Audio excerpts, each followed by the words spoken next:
It's 4:15 right this second. So in exactly 15 minutes, the show is over. That's it. It's over in 15 minutes. And I'm wasting a full minute of it talking about time. Welcome to the pre-show. Yes. Cheers. The show where we talk about all the shit that we don't want to talk about on our other show, The Nerds from Work. But this week, it's a little different because we're recording on Independence Day. Happy 4th to all of you, unless you're from another country. If you're from another country, this is America's Independence Day, so just go with it. Just roll with it, okay? You have your own Independence Days on whatever crazy day in January you celebrate those, okay? Probably when your country earned its independence. But for America, it's today, July 4th. I don't care what anybody else says. America. America. All right.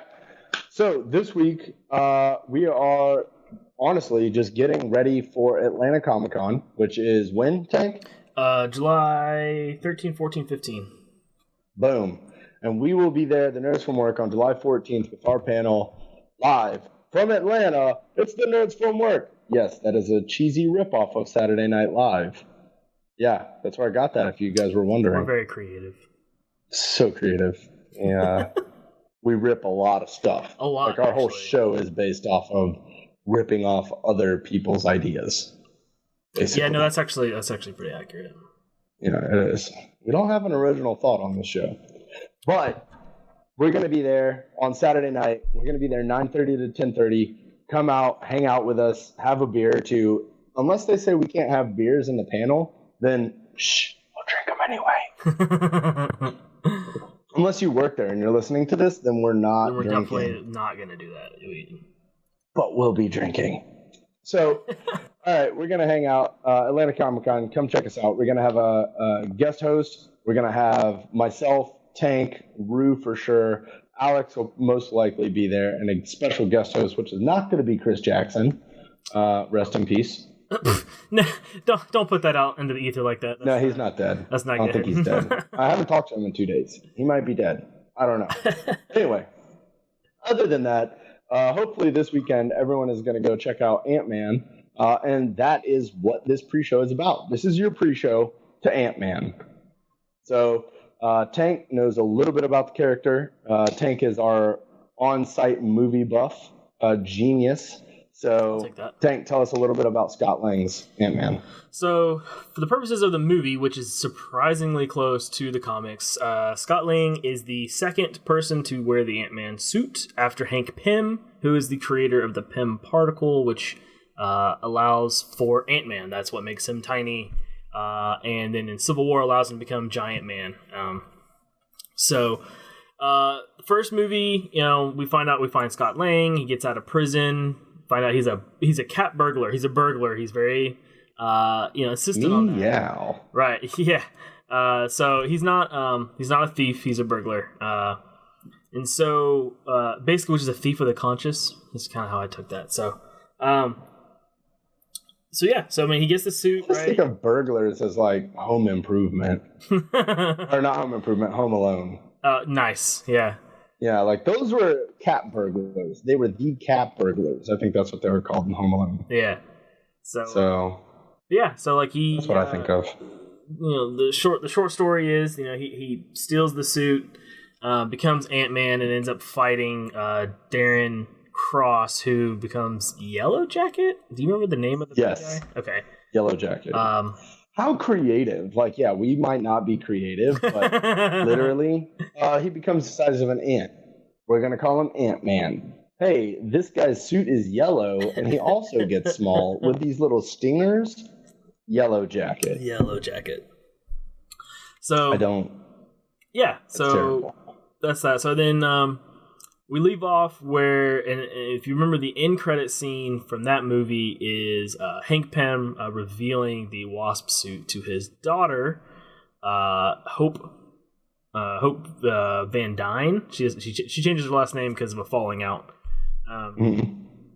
So we see him again in Civil War. That's when he becomes Giant Man and he fights Spider-Man and he makes the really old movie reference to Star Wars. His reveal in Civil War was by far the best. Oh, dude.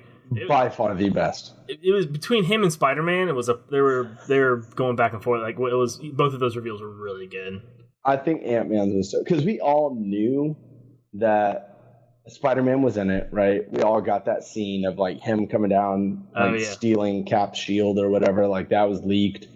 So you know he's in it, you know all that, but then like you knew Ant-Man would be in there somewhere, but you didn't know how. And then Hawkeye is like, oh yeah, I grabbed this guy. And it's like, what? Oh, he's sleeping in the back of his van. That's funny. Very Scott Lang. Hey, I'm sorry about back there at Avengers Tower. That'll never happen again. Don't worry about it. Don't worry, Tic Tac. Oh, dude, that's such a good I'm nickname. really sorry about it. So they, because at the end of Civil War, right, they all get arrested until Cap breaks them out, right? So have you seen any of the previews to this movie? Which movie? To Ant-Man and the Wasp. No, I have not. Okay, because I actually like Ant-Man. Okay, well then, so I won't go too much into what the previews have told us, but we know that's what we know. We also know, and hopefully this doesn't like ruin anything for you, but this Ant-Man and the Wasp is going to take place before the events of Infinity War. I don't know why the hell they're doing it that way. See, it's because they had to rush to get Infinity War out, but then they're like, "Oh, we still want to get Ant-Man out." I actually think it may have been the opposite because I don't think they expected Ant-Man to go over so well, and so when it did, they rushed the sequel, but they couldn't get it out before Infinity War, and so they kind of crammed it in afterwards, and they're just like, "It happens before, and you won't be confused at all." So. But everyone will be confused. Yeah, because we all just went to go see Infinity War where everyone died. Right. So I don't know. I mean, I know it takes place before Infinity War. And we know it's Ant-Man and the Wasp. We know Hope Van Dyne is the Wasp. We don't really know who the bad guy is. Marvel does a really good job with their trailers of not giving away too much of the story. But what little I do know, I won't say too much so that Jason can be good and enjoy the movie. I am very excited for this movie because one, I love Paul Rudd as Paul Ant-Man. Rudd's the freaking best. So I know Ant-Man from Hank Pym and Janet Pym, right? Back in the day. Ant-Man and the Wasp were the two original Avengers. So they were the ones that put the Avengers together. I did not know that. Boom, fact of knowledge. They put the original Avengers together where they got Tony Stark and they got Thor, and they're trying to hunt down the Hulk is the original Avengers mission. It's like they were trying to hunt down the Hulk. And Thor and Iron Man come across Captain America frozen in ice. That is how we get Captain America. Oh, cool. So then he leads the Avengers because he's a natural born leader. They get the Hulk ends up joining, whatever, right? It was very 1950s comic bookish. Right. Like no real drama there. Like there's no problem. Like, oh, we were fighting you. Now we're all best friends. So yeah, it was very 1950s. But so that's how the original Ant-Man and the Wasp came out. Now, Scott Lang's interpretation of Ant-Man, I'm not too familiar with, but started reading due to Ant-Man Paul Rudd. The movie. Because I was like, that's not Hank Pym. Right. And then, he's the thief, he's the burglar, whatever. So I started reading up on him, and he is awesome. Scott Lang is by far my favorite Ant-Man. They have a new series out. So this is where it differs from the comics a little bit. Hope Pym is actually in the comics 17 or 18. Oh, wow. And okay. Scott is 30. Oh, wow. Yeah, that's different. So there is no love story between. I was about to say, yeah, that would make the love story way weirder. Yeah. And in the comics, he actually refers to her as being about his daughter's age. Gotcha. So it's kind of that weird dynamic. But I hope that they're making this Ant-Man and the Wasp a lot more involved in the Avengers post Infinity War, hoping that they don't get snapped out. Because there's nobody else left, right? Yeah. So hopefully they have a bigger spot, and I could see Hope actually leading, because she has more of a leadership dynamic than Scott Lang. Oh, dude, Scott's 12 inside, right? He's it's so good though. Yeah, it's so funny. Which makes Paul Rudd the perfect actor, because I'm pretty sure Paul Rudd is basically 12. So yeah. So I look forward to this movie because Paul Rudd is going to be hilarious. Yep. That is hands down undeniable. Hope was such a cool dynamic from the first movie.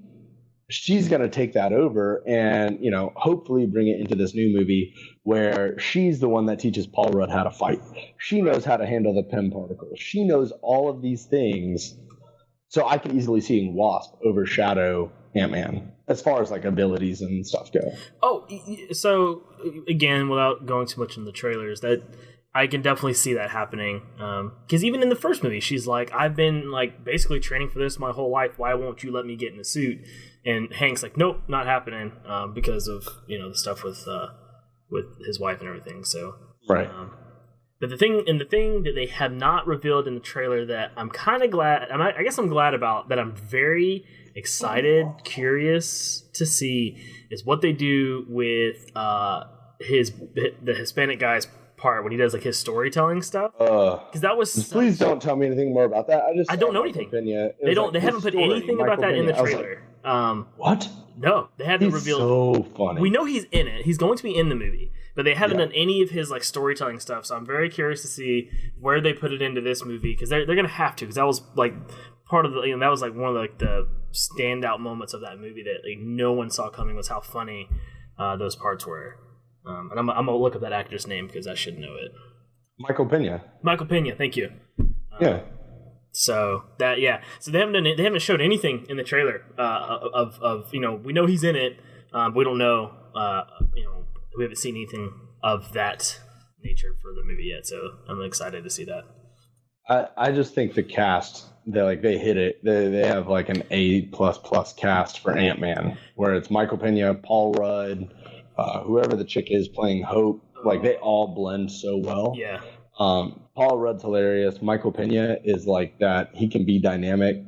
I don't know if you saw 12 Strong, where he's in that. He's in 12 Strong, and he plays he jokes a little bit, but he's a Green Beret in 12 Strong, and he's that's Hope Van Dyne. Sorry. Yeah.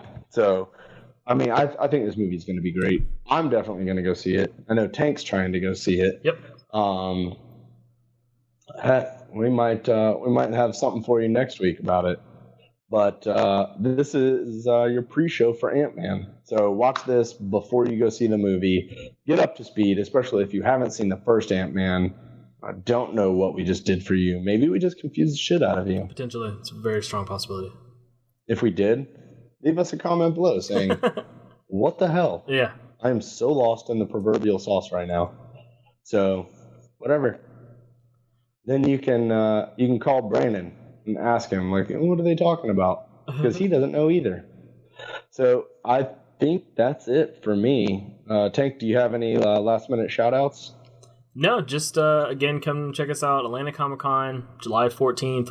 Our panel is at 9:30. We'll be walking around all day.